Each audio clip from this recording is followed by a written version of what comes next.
Hey, Bill, thanks for the info on that Yeah, yeah. rat complaint too. That is not my expertise. You know whose place that is, right? Oh, I know very, very, very well. The complainant or the actual?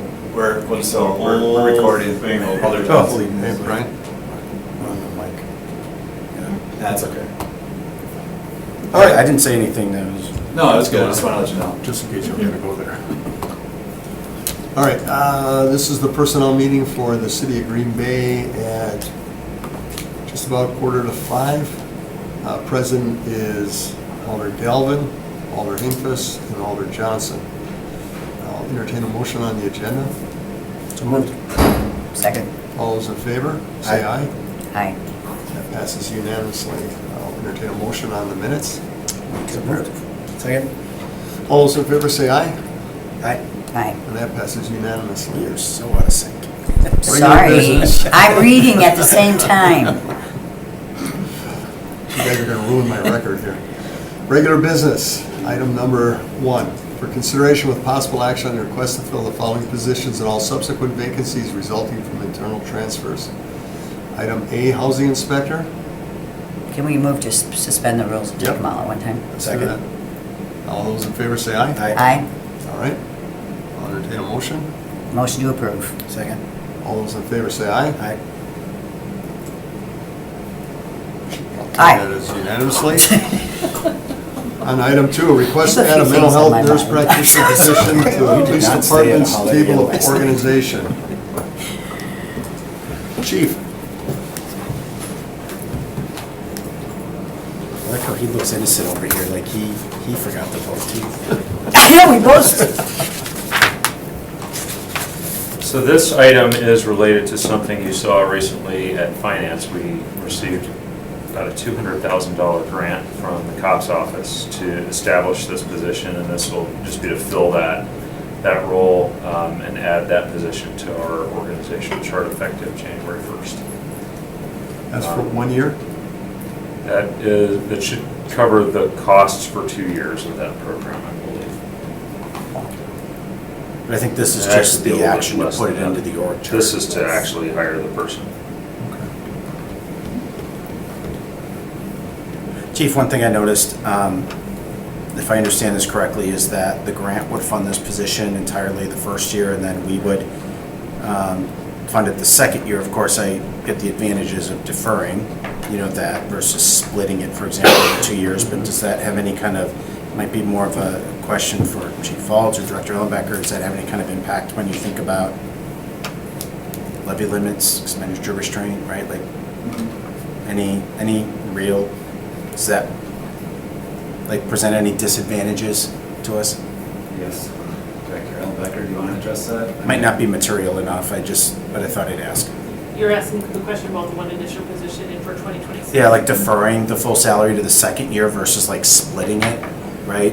And just curious if it has any disadvantages as it relates to the budget and thinking about levy limits and/or expenditure restraint. I think for now with the expenditure restraint program, we seem like we're in a pretty good spot. Yeah. We're okay with Without, for expenditure without the restraint? need to split it. Okay, so kind of immaterial enough to really not have to be Correct, it that. would not have a big enough impact. Okay, and that's all I wanted to be sure of, so thank you. Move to approve. Second. All those in favor say aye. Aye.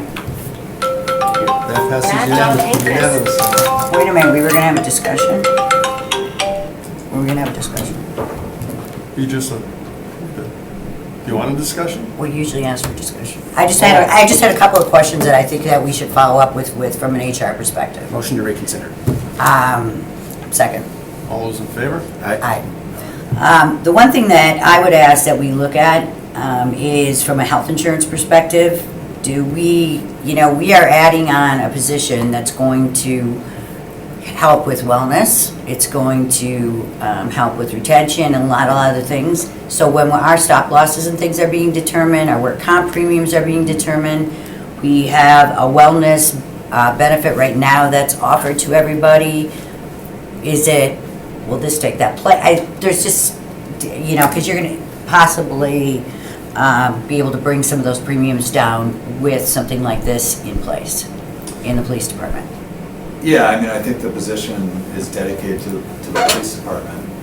I don't know the overall impact on our claims. I mean, it's kind of unknown at this point. I think it's going to be more for health and well-being, and that could impact, injuries on the job, could, impact wellness claims. I would assume that the position, I could be wrong, probably wouldn't want to recommend someone doesn't see someone outside provider if they need to, so that might not curtail those medical expenses. But yeah, we'll just continue to keep it in mind and see how it impacts our health insurance and claims, workers' comp claims and health insurance claims. And are we adding this then to the health side? So, because this is a health cost. I think that, Technically, from like a work comp perspective, if it's due to something on duty, you go to work comp, but you're not anymore. You're taking those. So there's usually, numbers in there that they will play with when you say, we have this preventative. So I'm just saying you should take it to the agents, M3, and make sure that they understand it.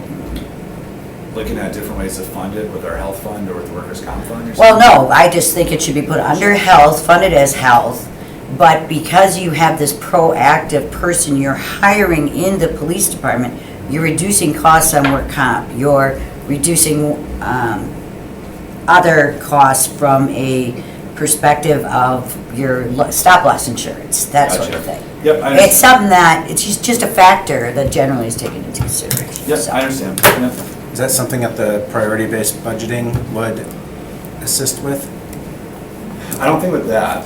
I think that's more for like our stop loss provider or company and for M3 to project less claims to maybe get better premiums. But I think the Resource X would be more about just looking at how that position shows value to our overall budget. And I think that's what you're getting at, the value it provides the organization. And then that we would place it underneath our medical costs, because that's technically what it is, that it technically wouldn't be part of, I guess, the police department's medical budget, but we show it in the costs of what we're paying for healthcare.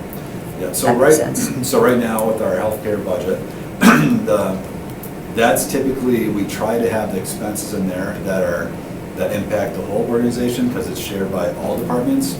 So that's something we can talk about, because if it's mainly just the police department, we don't want to spread the premiums across all of our city employees if only the police department is benefiting from this position.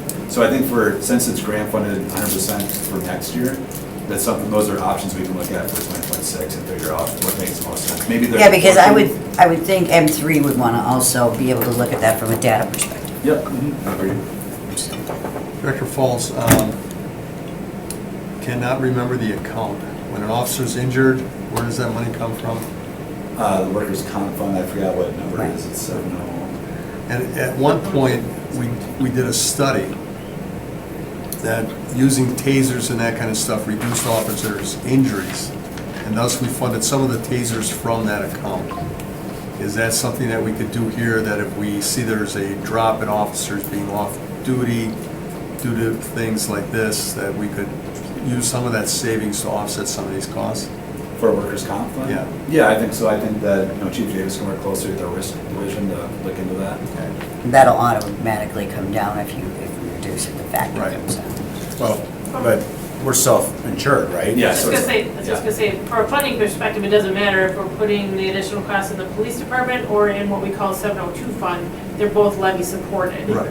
You're right, if at some point your claims come down, after a couple of years, and you're seeing averages come down, we will put less money in the workers' comp, we'll levy less dollars for the workers' comp, but really, it wouldn't matter if we're shifting, we still levy for the expenses, it doesn't matter which budget it's coming out of. And then, Chief, where is this person going to be practicing out of? They'll be physically located in the police department facility, and then the org chart will be in the community services division.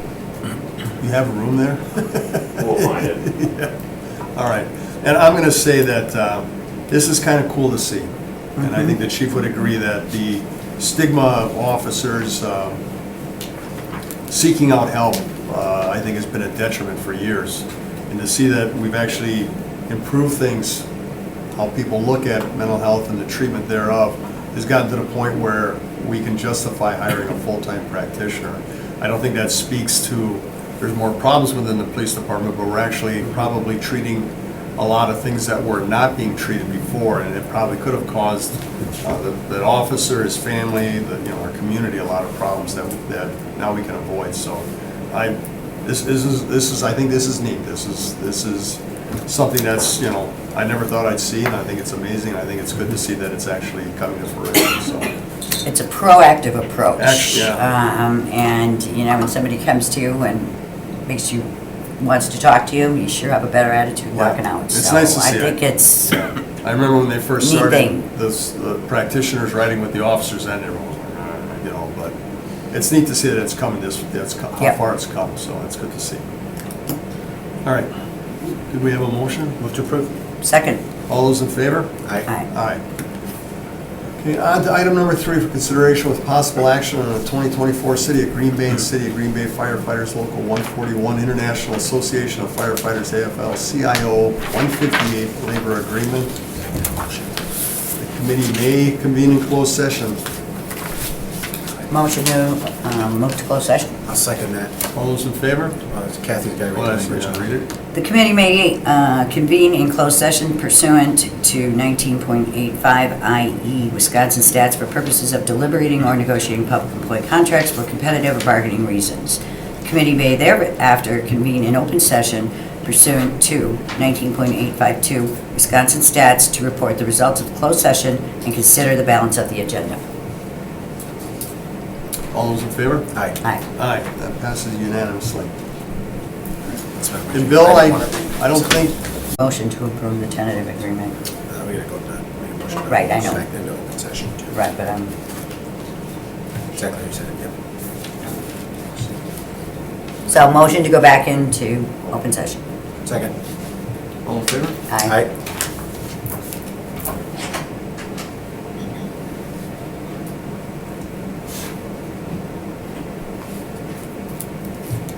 Should I make a motion? Where are we? Okay, so I make a motion that we approve the tentative agreement between Local 141 Green Bay Metro Firefighters and the City of Green Bay, moving on to City Council for November 15th, I think. Second. All those in favor say aye. Aye. Aye. Aye, and that passes unanimously. We're on to informational. Does anyone have any questions or concerns about the report of routine personnel actions? Hearing nothing, I will assume nobody does. Next meeting is November 19th, 2024. I'll entertain a motion to adjourn. So moved. Second. All those in favor? Aye. Aye. We're better in sync. That passes unanimously.